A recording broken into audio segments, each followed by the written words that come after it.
नगरपालिकेच्या वतीने शहरातील मालमत्तेचं कर निर्धारण करून मालमत्तेवर मोठ्या प्रमाणात कर आकारण्यात आले आहे। ही कर आकारणी भाजपच्या कार्यकाळात करण्यात आलेली आहे।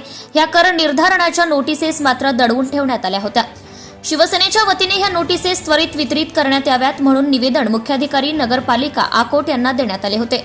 त्यानंतर मुख्याधिकारी यांनी वर्तमानपत्रातनं कर निर्धारणाची नोटीस प्रसिद्ध करण्यात आली, परंतु मालमत्ता धारकांना वैयक्तिक नोटिसेस वितरित करण्यात आल्या नाहीत। त्यामुळे परत शिवसेना पदाधिकाऱ्यांनी नगरपालिका अधिकाऱ्यांना भेटून त्वरित नोटिसेस वितरित करण्यात याव्यात म्हणून निवेदन देण्यात आले। आता नवीन कर निर्धारणाच्या नोटिसेस प्रत्यक्षात भेटल्या तेव्हा प्रचंड प्रमाणात कर वाढून आल्याचं निदर्शनात आले। या प्रचंड करवाढीच्या विरोधात आज शिवसेना उद्धवराव ठाकरे गटाच्या माध्यमातून छत्रपती शिवाजी महाराज चौकात निदर्शने करून नोटिसेसची होळी करण्यात आली। ही करवाढ त्वरित मागे घेऊन शहरातील नागरिकांना दिलासा देण्यात यावा अशी मागणी या प्रसंगी करण्यात आली। ही करवाढ नगरपालिकेने मागे न घेतल्यास शिवसेनेतर्फे व शहरातील नागरिकांच्या सहभागातून तीव्र आंदोलन छेडण्यात येईल असा इशारा सुद्धा देण्यात आलाय।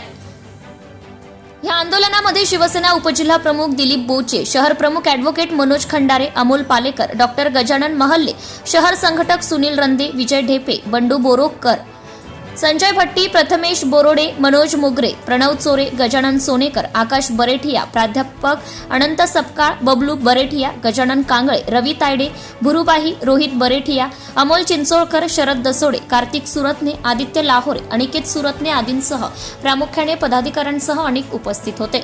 सत्यशोधक न्यूज चॅनलसाठी कार्यकारी संपादक विशाल गवई। त्यांना भेटून सांगितलं होतं की तुम्ही जो आकोट शहरासाठी टॅक्स लावला तो आम्हाला त्याच्या दाखवा, तुम्ही कशा प्रकारे तो टॅक्स लावला। परंतु त्यांनी लगेच 2 दिवसात पूर्ण शहरात ह्या नोटिसेस बजावल्या आणि हा टॅक्स इतका भयंकर आहे।